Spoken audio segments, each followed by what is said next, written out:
Queen cobra நேயர்கள் அனைவருக்கும் இதயகனி விஜயனின் வணக்கம். எம்ஜிஆருடைய அரசியல் அணுகுமுறை, அதாவது அவர் மாதிரி எளிமையாக இருந்தவங்க, அவர் மாதிரி பண்பானவர்கள், தைரியமானவங்க அரசியல் உலகத்தில் ரொம்ப அபூர்வம். இந்தியாவில் நான் சொல்கிறது இந்தியா முழுக்க. அதாவது எப்படிப்பட்ட ஆட்சி நடத்தினார் அப்படிங்கிறதுக்கு பல்வேறு உதாரணங்கள் இருக்குது. நான் 2016 இலங்கை போயிருந்தப்போ கொழும்புல நடந்த ஒரு புத்தக வெளியீடு நிகழ்ச்சியில் அன்றைய கல்வி மந்திரி ராதாகிருஷ்ணன் பேசுகிறாங்க. என்னோடய புத்தக வெளியீடு நிகழ்ச்சி ரிலீஸ் பண்ணிவிட்டு புக்கெல்லாம் ரிலீஸ் பண்ணிட்டு பேசுகிறாரு. அது மாதிரி சொல்கிறாரு, எம்ஜிஆருடைய ஆட்சி காலம் முழுவதும் விலைவாசி ஒரே கட்டமைப்பில் தான் இருந்துச்சு. 10 ஆண்டு 11 ஆண்டு ஆட்சி காலம் முழுவதும் விலைவாசி ஏறவே கிடையாது. ஒரே கட்டுக்குள்ள அந்த மாதிரி வச்சுருந்தார். அது இலங்கையிலும் வந்தால் நல்லாயிருக்கும் அப்படின்னு நான் ஃபீல் பண்ணுறேன்னு சொல்கிற அளவுக்கு எம்ஜிஆர் ஆட்சி இருந்தது 2016 நடந்த இலங்கையில் நடந்த நிகழ்ச்சியில். இப்போது அந்த அளவு எல்லாவற்றிலுமே ஏழை மக்களுக்கான ஆட்சியை அவர் நடத்திக்கிட்டு இருந்தார்.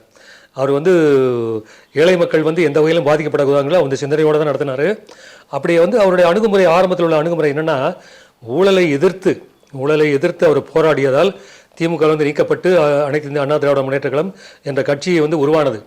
அப்படி வந்தவர் எப்படியெல்லாம் கட்சியை நடத்தினார், எத்தனை பேர் தியாகம் பண்ணாங்க, அவங்களுக்கெல்லாம் எப்படி எம்ஜிஆர் கவனித்தார். அதாவது அவருடைய சொந்த உழைப்பில் சினிமாவில் சம்பாதிச்ச பணத்தை பெரும்பகுதி அரசியலில் செலவு பண்ணார்.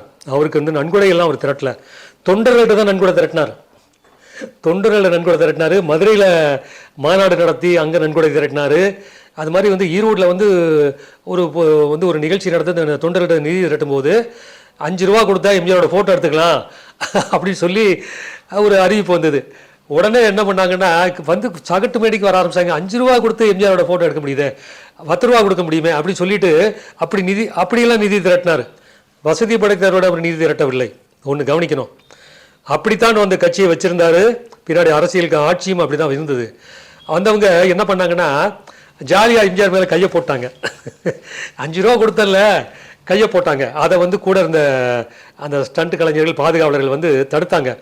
அதெல்லாம் போடக்கூடாது, நீ ஃபோட்டோ எடுத்துக்காதான். எம்ஜிஆர் அவங்கள தடுத்தார். அவனுக்கு உரிமை இருக்குது, அவன் 5 ரூபா கொடுத்துருக்கானா அவனுக்கு தோல் மேலே கை போடுறதுக்கு உரிமை இருக்குது, தடுக்காத அப்படின்னு சொல்லி அவங்கள தடுத்துட்டாருங்க. என்ன மனசு பாருங்க. அப்படி உருவான ஒரு தலைவர் தான் புரட்சித் தலைவர் எம்ஜிஆர் அவர்கள். ஸோ அப்படி உருவாக்கின கட்சி ஏன்னா, அப்படி உருவாக்கின கட்சி 1973 திண்டுக்கல் இடைத்தேர்தல், அதுக்கப்புறம் பாண்டிச்சேரி, அதுக்கப்புறம் கோயம்புத்தூர், இப்படிலாம் போனதுக்கப்புறம் 77 சட்டமன்ற தேர்தல் வருது. தேர்தல் வரும்போது அப்போ காங்கிரஸோட இணக்கமான உறவு வச்சுருந்தார். காங்கிரஸில் இந்திரா காந்திகிட்ட போய் பேசுகிறாரு. கூட்டணி பற்றி அந்த அம்மா பேசுகிறாங்க. எங்களுக்கு இவ்வளோ சீட்டு கொடுங்க, இவ்வளோ சீட்டு வேணும் அப்படின்னு சொல்லி கேட்குறாங்க. எம்ஜிஆர் முதல் முறையாக நம்ம தேர்தல் நிற்க போகிறோம், கட்சி சட்டமன்ற தேர்தல் நிற்க போகிறோம். அப்படிங்கிறப்போ நாம் நம்மளோட கட்சியினோட பலத்தை எந்த வகையிலும் குறைச்சிடக்கூடாது, அந்த சீட்டு கொடுக்குற விஷயத்தை குறைச்சக்கூடாதுன்னு என்ன பண்ணார்னா, நான் போய் எங்கள் கட்சி நிர்வாகிகள்கிட்ட எங்கள் கட்சி கூட்டத்தை கூட்டி நான் முடிவு சொல்கிறேன் அப்படின்ட்டு சென்னைக்கு வந்துட்டார். தைரியமாக பிரதமர் இந்திரா காந்தியிடம் தைரியமாக சொல்லிட்டு வந்தவர், இல்லை நீங்கள் கேட்குற சீட் நாங்கள் தர முடியாது, நாங்கள் என்ன கொடுக்குறோம் அதை நீங்கள் வாங்கினா இந்திரா காந்தி ஒத்துக்கல. தனியாக நின்றுட்டாங்க. இந்திரா காந்தி அவங்க தனியாக நின்னாங்க. எம்ஜிஆர் நின்னார்.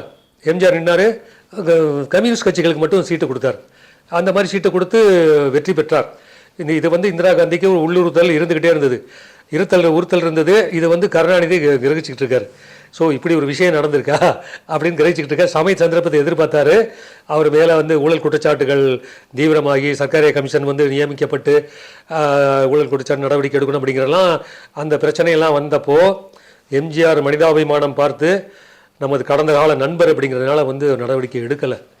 அவர் தான் கவர்னர் மாளிகைக்கெல்லாம் ஊர்வலம் போய் திமுக அரசாங்கத்தின் மீது நடவடிக்கை எடுக்கணும்னு சொல்லி போனவர் தான். ஆனாலும் நடவடிக்கை எடுக்கலை. காரணம் என்னென்னா, கருணாநிதி பயங்கரமான மனுஷன், அரசியல்வாதி. தோட்டத்துக்கு ராஜாத்தி அம்மாளையும் கனிமொழியும் அனுப்பி அங்கே போய் பேச வச்சுட்டாரு நடவடிக்கை எடுக்க வேண்டாம்னு கேட்டுக்கிறதுக்காக. அப்படி போனோடனே எம்ஜிஆர் சரின்ட்டு அப்படி இறங்கிட்டார், பேசாமல் இருந்துட்டார். ஆனால் இதை பயன்படுத்தி என்ன பண்ணான்னா, மறுபடியும் மத்திய அரசு நடவடிக்கை எடுத்தால் என்ன பண்ணுறது அப்படின்ட்டு இந்திரா காந்தியோட போய் சரண்டர் ஆகி, நீங்கள் என்ன சொன்னாலும் நான் கேட்குறேன், நீங்கள் எத்தனை சீட்டு கேட்டாலும் உங்களுக்கு நான் தர்றேன், நீங்கள் எங்களோட கூட்டணி வச்சுக்கோன்னு சொல்லி 1980 அதாவது 80 நடைபெற்ற அந்த பாராளுமன்ற தேர்தலில் எம்ஜிஆரை புறக்கணித்து காங்கிரஸ் திமுக வந்து அலையன்ஸ் வச்சது. அந்த டைமில் வந்து என்னென்னா இந்திரா காந்திக்கு வந்து அதாவது எப்போவுமே வந்து மத்திய இதில் வந்து யார் ஆட்சியில் இருக்காங்களோ அவங்கள தான் வந்து தமிழக மக்கள் தேர்ந்தெடுப்பாங்கிற அந்த ஒரு கண்ணோட்டத்தில் வந்து இந்திரா காந்திக்கு சப்போர்ட் பண்ணாங்க. திமுகவுக்கும் வேறு வழி இல்லாமல் சப்போர்ட் பண்ணாங்க. அதிமுக 2 இடங்களில் மட்டுமே வெற்றி பெற்றது. 40 பாராளுமன்ற தொகுதிகளில் 2 இடங்களில் மட்டுமே வெற்றி பெற்றது. இதை காரணமாக வச்சு என்ன பண்ணாங்கன்னா எம்ஜிஆர் மக்கள் செல்வாக்கை இழந்து விட்டார்னு காரணத்தை சொல்லி ஆட்சியை கலைச்சிட்டாங்க. ஆட்சியை கலைச்ச எம்ஜிஆருக்கு மிகப்பெரிய நெருக்கடி. 77 தேர்தலே ரொம்ப போராடி தான் வந்து தேர்தலில் வந்து அவர் வந்து சந்தித்தார். அது வெற்றி பெற்றார், அதெல்லாம் வேறு. அதுக்கப்புறம் அவரோட நிதி நிலைமையை சரி பண்ணுறதுக்கான முயற்சியில் நடந்துகிட்டு இருக்கும்போது இப்படி ஒரு குறுக்கீடு வருது. 80 வந்து ஆட்சி கலைக்கப்பட்டதுக்கப்புறம் அப்போ யாருமே அவருக்கு பணம் தரலை, யார்கிட்டேருந்து பணம் வர வைக்க முடியல. அவ்வளவு போராட்டத்துக்கு மத்தியில் எம்ஜிஆர் ஒரே ஒரு இது மட்டும் பண்ணார். நான் என்ன குற்றம் செய்தேன், என் ஆட்சியை ஏன் கலைக்க வேண்டும், இந்த கேள்வியை மட்டும்தான் எல்லா இடங்களையும் கேட்டார். கேட்டுட்டு போய் எல்லா இடத்துலையுமே அவர் போனதனுடைய விளைவு என்னென்னா திருப்பி மறுபடியும் அதிமுக வந்து வெற்றி பெற்றது. இத்தனைக்கும் வந்து காங்கிரஸும் திமுகவும் வந்து சரிபாதி தொகுதியில் நின்னாங்க. 232 தொகுதியில் 34 தொகுதியில் வந்து சரிபாதி நின்னாங்க. சரிபாதி நின்னும் பிரயோஜனம் இல்லை. என்னென்னா நம்ம தான் வெற்றி பெறுவோன்னு கருணாநிதிக்கு அபார நம்பிக்கை. எம்ஜிஆருக்கு பெரிய நாமம் போட்டு போஸ்டர்லாம் அடிச்சிட்டார். கிட்டத்தட்ட 15,000 போஸ்டர் ரெடி பண்ணிட்டார். போஸ்டர் ரெடி பண்ணி ஒட்டிடலாம் அப்படின்னு திட்டத்தில் இருந்தப்போ கவுந்து போச்சு. எம்ஜிஆர் ஜெயிச்சிட்டார். அவ்வளோ போஸ்டர் வீணாக போச்சு. ஸோ இப்படி ஒரு ஒரு ஒரு இதை கடந்து வந்து எம்ஜிஆர் வந்திருக்கார் அரசியல் ரீதியாக. அதாவது எந்த ஒரு விஷயத்தையும் வந்து அவர் வந்து சமாளிப்பார். எவ்வளவு சோதனைகள் வந்தாலும் அது வந்து எளிமையாக வந்து அணுகுமுறையில் அவருடைய பண்பான அணுகுமுறையில் வந்து சமாளிப்பார். மண்டைக்காலத்தில் பெரிய இடத்துல வந்து பெரிய கலவரம் நடக்குது தென் மாவட்டத்தில். அந்த கலவரம் தான் மத கலவரம். அந்த கலவரம் நடந்தப்போ வந்து அந்த பகுதியே வந்து பற்றி எரிஞ்சுது. அப்போ எம்ஜிஆர் என்ன பண்ணார்னா யாரையும் போலீஸையோ யாரையும் விட்டு அவர் அனுப்புனா கூட அது வந்து சரியாக வராதுன்ட்டு தானே நேராக போயிட்டார். அங்கே உள்ளவங்க வந்து வரவேணான்னு சொன்னாங்க. அங்கே உள்ள கட்சி நிர்வாகிகளும் போலீஸுமே அவரை வந்து வரவேணான்னு சொன்னாங்க. இல்லை என்ன நடந்தாலும் பரவாயில்ல, என்ன மிஞ்சி பண்ணால் உயிர் தானே போனால் போயிட்டு போகணும்னு சொல்லிட்டு நேராக போயிட்டார். போயிட்டு எல்லாரையும் ஒன்றா வர வச்சு பேசி நீங்கள் ஏன் இப்படி சண்டை போட்டுக்கிறீங்க, என்ன அதில் உங்களுக்கு கிடைக்க போகுது அப்படின்னு அத்தனை பேர்ட்டையும் பேசி வந்து உங்களோட குறை எதுவாக இருந்தால் என்கிட்ட சொல்லுங்கள், நான் தீர்த்து வைக்கிறேன்னு சொல்லி பேசினதுக்கப்புறம் அந்த நிலைமை சரியாச்சு. ஸோ இப்படி ஆன் த ஸ்பாட் அப்படி போய் நேரடியாக போய் பண்ணனுடைய விளைவு வந்து அன்றைக்கி நடந்தது. அது மாதிரி விவசாயிகள் போராட்டம் வந்து ரொம்ப கடுமையாக இருந்தது நேரம். நாராயணசாமி நாயுடு வந்து கடுமையான வந்து எம்ஜிஆர் ஆட்சியை எதிர்த்து போராடிக்கிட்டு இருக்காரு. அது ஒரு வந்து தீராத பிரச்சனையாக எம்ஜிஆருக்கு தலைவலி கொடுத்த ஒரு விஷயம். எம்ஜிஆர் என்ன பண்ணாருன்னா ஒன்றுமே செய்யலை. இது பார்த்தாரு, இதெல்லாம் முற்றுப்புள்ளி வைக்கிறேன்னா நான் நேரடி நடவடிக்கை தான் சொல்லி நாராயணசாமி பார்க்க போயிட்டார். அவர் நான் ஒரு பெரிய தலைவர், நான் ஒரு சிஎம்மாக இருக்கிறோம் அப்படிங்கிறதெல்லாம் யோசிக்கவே இல்லை. அந்த இடத்துல வந்து நான் என்ன நடக்கணும், நல்லது நடக்குன்னா நாம் இறங்கி தான் போகணும்னு நேராக போயிட்டார். நேராக போய் அவர்கிட்ட போய் பேசினார். குற்றம் எதுவாக இருந்தாலும் என்கிட்ட சொல்லுங்கள், நீங்கள் என் பிழை எதுவாக இருந்தாலும் என்கிட்ட சொல்லுங்கள், நான் தீர்த்து வைக்கிறேன் அப்படின்னு எம்ஜிஆர் நேரடியாக வந்தோடனே எப்போவுமே அந்த மாதிரி பண்ணும்போது என்னாகுன்னா எதிராளி வந்து சரண்டர் ஆகிடுவாங்க. எம்ஜிஆரை நிறைய பேர் சொல்லியிருக்காங்க, என்கிட்ட பல பேர் சொல்லியிருக்காங்க, நேருக்கு நேரம் எம்ஜிஆர் கொலை பண்ணுறதுக்கு தயாராக வந்து வேகத்தோடு அவரை பார்க்க போகிறவன் அவர் கண்ணை பார்த்தாருன்னா அப்படியே மெல்ட் ஆகி சரண்டர் ஆகிடுவாங்களாம். அத்தோடு முடிஞ்சு போச்சு. இது என்கிட்ட பல பேர் சொல்லியிருக்காங்க. எம்ஜிஆர் கண்கள் வந்து அப்படி ஒரு சக்தி மிகுந்த கண்கள். இது அந்த கண்ணை பார்த்தானா எவ்வளோ பெரிய எதிரியாக இருந்தாலும், கொலை செய்ய முயற்சி பண்ணுற எதிரியாக இருந்தால் கூட நின்றுவான், செய்ய மாட்டான்.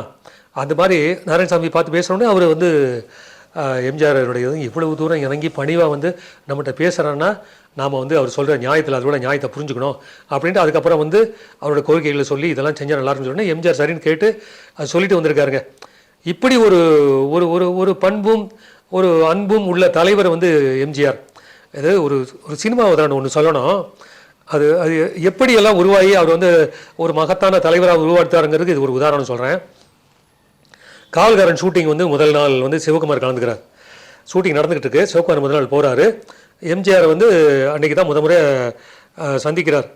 சந்திக்க போகும்போது எம்ஜிஆர் உட்காந்துருக்காரு, பக்கத்தில் கூட பேசிகிட்டு இருக்காரு. இவரை வந்த உடனே சிவகுமார் வந்து வணக்கம் சொல்லிட்டு போகிறாரு. எம்ஜிஆர் எழுந்து நின்று அவருக்கு வணக்கம் சொல்லி, வாங்க நான் எம்ஜி ராமச்சந்திரன் அப்படி சொல்லணும்னு அவசியமே இல்லை, எம்ஜி ராமச்சந்திரன் சொல்லிவிட்டு வாங்க நல்லா இருக்கீங்களா, எப்படி இருக்கீங்க, அம்மா எப்படி இருக்காங்க எல்லாம் கேட்டுட்டு உடனே சேர் கொண்டு வர சொல்கிறார். சேர் கொண்டு வர சொல்லி சிவகுமாரை உட்கார வச்சுட்டு தான் அதுக்கப்புறம் எம்ஜிஆர் உட்கார்ந்தார். பார்த்துக்கோங்க, காவல்காரன் ஷூட்டிங்கில் இது சிவகுமாரை வந்து சொன்னது. இதுக்கப்புறம் 1977 வந்து இவர் முதலமைச்சர் ஆனதுக்கப்புறம் வந்து ரோசாப்பூர் ரவிக்கைக்காரர் வந்து சிவகுமாரோட 100வது படம், அதனுடைய விழா வந்து ஏவிஎம் ஸ்டூடியோவில் நடக்குது. அந்த விழாவில் வந்து சிவகுமார் அவங்களோட தாயார் அழைச்சிட்டு வரார். அதாவது வந்து வெள்ளச்சேலை கட்டிய தாயாரை சிவகுமார் அழைத்து வருகிறார். எம்ஜிஆர் வந்து ரொம்ப நெகிழ்ந்து போயிட்டார். அதாவது விதவை கோலம் பூண்ட எந்த பெண்மணியும் வந்து பொது நிகழ்ச்சி அழைச்சிட்டு வர மாட்டாங்க. ஆனால் அதை உடைச்சிட்டு சிவகுமார் வந்தாருன்னே இவருக்கு அளவு கடந்த மகிழ்ச்சி. அதுக்காகவே அவர் சிவகுமாரை கொண்டாடினார். முருகன் என்றால் அழகு, சிவகுமார் என்றாலும் அழகு, சிவகுமார் முருகன் வேடமிட்ட சிவகுமாரும் அழகு அப்படின்னு சொல்லி மேடையில் பேசினார். இதுக்கப்புறம் எம்ஜிஆருக்கு வந்து ஒரு வெள்ள நிவாரண நிதிக்காக பணம் கொடுக்கணும்னு சொல்லி கோட்டைக்கு அம்மாவையும் சேர்த்து அழைச்சிட்டு போகிறார் சிவகுமார். அம்மா வந்து பார்க்கணும்னு சொன்னாங்கன்னு சொல்லிட்டு அழைச்சிட்டு போகிறாரு. புரோட்டோகால் படி இவங்க மாடிக்கு போய் பேசலாம் அப்படிங்கிறதுக்கெலாம் டைம் ஃபிக்ஸ் ஆகிடுச்சு. ஆனால் சிவகுமார் அம்மாவோட காரில் வந்திருக்காருன்னு எம்ஜிஆர் அவரோட ரூம்லேருந்து கீழே இறங்கி வந்து, புரோட்டோகால் அப்படி அவசியமே இல்லை, இறங்கி வந்துட்டாருங்க. காருக்கிட்ட வந்து வாசலுக்கு வந்து வரவேற்கிறாருங்க எம்ஜிஆர்.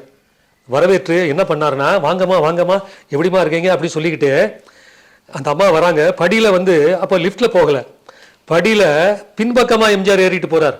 அவங்கள பார்த்தபடி அவங்கள பார்த்துக்கிட்டே அம்மா வாங்கம்மா வாங்கம்மான்னு சொல்லி அவங்க நடந்து வந்துட்டு அவங்களுக்கு ரொம்ப சங்கோச்சப்படுறாங்க. என்ன இப்படி ஒரு சிஎம் வந்து இப்படி பண்ணுறாரு, என்னதான் இதாக இருந்தால் கூட வந்து இப்படியும் வந்து இறங்கி போகணுமா அப்படின்னு அவங்க சங்கடப்படுறாங்க. சிவகுமாரும் சங்கடப்படுறாரு, அவருக்கும் சங்கடமாக இருக்குது. ஆனாலும் எம்ஜிஆர் வந்து தன் ரூம் வரைக்கும் அப்படியே பின்பக்கமாகவே போய் ரூம் வரைக்கும் போயிட்டு உள்ளே வந்து அவங்கள உட்கார வச்சுட்டு அதுக்கப்புறம் தான் வந்து அவங்ககிட்ட பேசுகிறாரு. என்னம்மா சாப்பிட்றீங்க என்னலாம் கேட்டு செய்கிறாங்க. யாருங்க அப்படி இந்த பண்பு யாருக்கு இங்கே வரும்? யாருக்கு வரும்? யோசிச்சு பாருங்கள். எந்த தலைவருக்கு இப்படி வரும்? எத்தனையோ தலைவர்கள் இருக்கலாம். எம்ஜிஆர் மாதிரி ஒரு தலைவர், ஒரு மனிதர், ஒரு நடிகர் கிடையவே கிடையாது அப்படிங்கிறது இந்த சம்பவத்தை நான் சொல்கிறேன். அப்பேற்பட்டவர் உருவாக்கின அந்த அதிமுக என்ற இயக்கம் வந்து இப்படி இருக்கலாமா? அந்த கேள்வி நான் கேட்குறேன். அவர் எவ்வளவு எளிமையாக இருந்தார், எப்படியெல்லாம் போனார். எத்தனை நடிகர்களை வந்து எம்ஜிஆர்கிட்ட பேரை சொன்னாலே போதும், அதாவது இந்த ஜாதி அதிகமுள்ள இடத்துல வந்து வேறு சாதிய ஆளை கொண்டு போய் நிறுத்தி வைத்து வெற்றி பெற வைத்த சாதனை எம்ஜிஆருக்கு மட்டுமே உண்டு. இந்த மதத்தை சார்ந்தவர்கள் அதிகமாக இருக்கிறார்கள் என்ற இடத்தில் வேற்று மதத்தை சார்ந்தவரை போய் அந்த தொகுதியில் வந்து நிற்க வச்சு ஜெயிக்க வைக்கிறாங்கிறது வந்து அது எம்ஜிஆரால் மட்டுமே சாத்தியப்பட்ட விஷயம். சிபி ஆதித்தனர் அப்படி தான் ஜெயிச்சார். அவர் எம்ஜிஆர் துணிஞ்சு அவரை நிற்க வச்சு ஜெயிக்க வச்சார். ஸோ இப்படி எல்லாமே வந்து எல்லாத்திலுமே வந்து விதிமுறைகளை உடைத்து விதிமுறைகளை புதிதாக உருவாக்கி அவர் வந்து வெற்றி பெற்றாருன்னா அது வந்து சாதாரண உழைப்பில் சாதாரண விஷயம் இல்லை.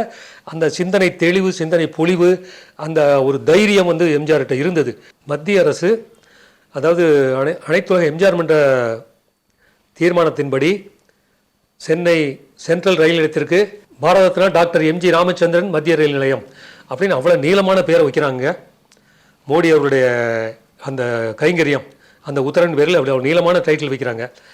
அன்றைக்கி சென்ட்ரல் ரயில் நிலையம் வந்து இந்தியா முழுக்க எங்கே போனாலும் உலகம் பூரா அந்த பேர் வந்து ஒலிக்குது, தொலைக்காட்சியில் வருது, இப்படி தொடர்ந்து வந்துக்கிட்டே இருக்குது. அந்த சாதனை மோடி அவர்களுக்கு மட்டுமே உண்டு. அவர் பிடிக்காதவங்க எத்தனை பேர் இருக்கலாம், அதை பற்றி நான் கவலை இல்லை. ஆனால் அப்படி செய்வதற்காக மோடி அவர்களுக்கு நமது வணக்கங்கள், நமது ஹேட்ஸ் ஆஃப் அப்படி சொல்லணும். அவருக்கு அந்த சிந்தனை இருக்கும்போது அதிமுக எப்படி அதை செஞ்சுருக்கணும், அதிமுக எப்படி பண்ணியிருக்கணும், அப்படி ஒரு இது பண்ணியிருக்காரு. அதாவது உலகத்தில் மிக நீளமான பெயர் கொண்ட ரயில் நிலையம் வந்து இரண்டாவது ரயில் நிலையம் வந்து எம்ஜிஆர் பேரால் உள்ள சென்னை சென்ட்ரல் ரயில் நிலையம். அப்படி ஒரு சாதனை படைச்சிருக்காங்க. அந்த சாதனை படைக்கும்போது நீங்கள் என்ன சாதனை படைக்கணும்? எம்ஜிஆருக்கு சொந்தமான கட்டிடத்தில், எம்ஜிஆரோட சொந்தமான கட்டிடத்தில் எப்படி பேர் வச்சுருக்காங்க? எம்ஜிஆர் மாளிகை. டாக்டர் எம்ஜிஆர் மாளிகைன்னு வைங்க, பாரத ரத்னா எம்ஜிஆர் மாளிகைன்னு வைங்க, இல்லை புரட்சித் தலைவர் எம்ஜிஆர் மாளிகைன்னு வைங்க. ஏன் அது என்ன வைக்கிறதுல உங்களுக்கு என்ன கஷ்டம்? நீங்கள் அவரோட பெரிய தலைவராக நீங்கள் உங்களை பற்றி நினைக்கிறீங்களா? ஜெயலலிதாவோட பெரிய தலைவர் உங்களை நினைக்கிறீங்களா? அப்படி நினைக்கிறாங்களான்னு கேள்வி எழுப்பாலும் தான் உங்களோட செயல்பாடுகள் இருக்கிறது. இது இனி வருங்காலத்தில் அது வந்து நிவர்த்தி செய்யப்பட வேண்டும், தீர்க்கப்பட வேண்டும். ஏன்னா ரெட்டைலைங்கிற ஒரு சின்னம் வந்து எம்ஜிஆர் உருவாக்கிய சின்னம், எம்ஜிஆர் வளர்த்த, அவர் வந்து அதை வந்து தைத்தோங்க செய்த சின்னம் வந்து ரெட்டைலை. அது இன்னைக்கு கோர்ட்டில் போயிருக்கு, என்னென்னமோ நடந்துகிட்டு இருக்கு, அதெல்லாம் விட்டுருங்க. அந்த சின்னம் வந்து எம்ஜிஆர் சின்னம், அது வேற யாரும் சின்னம் கிடையாது. நடுவில் ஜெயலலிதா டைம்லேயே அதை வந்து கொஞ்சம் மாற்றி பார்த்தாங்க, நடராஜன்லாம் மாற்றி பார்த்தாரு, தோல்வி அடைஞ்சாங்க. இது வந்து புரட்சி தலைவியின் சின்னம், இது அதிமுகவின் சின்னம், இப்படி எம்ஜிஆர் பேரை மறைச்சி பண்ணாங்க. பண்ணனுடைய விளைவு 2006 தேர்தலில் தோற்று போனார்கள். நன்றி, வணக்கம்.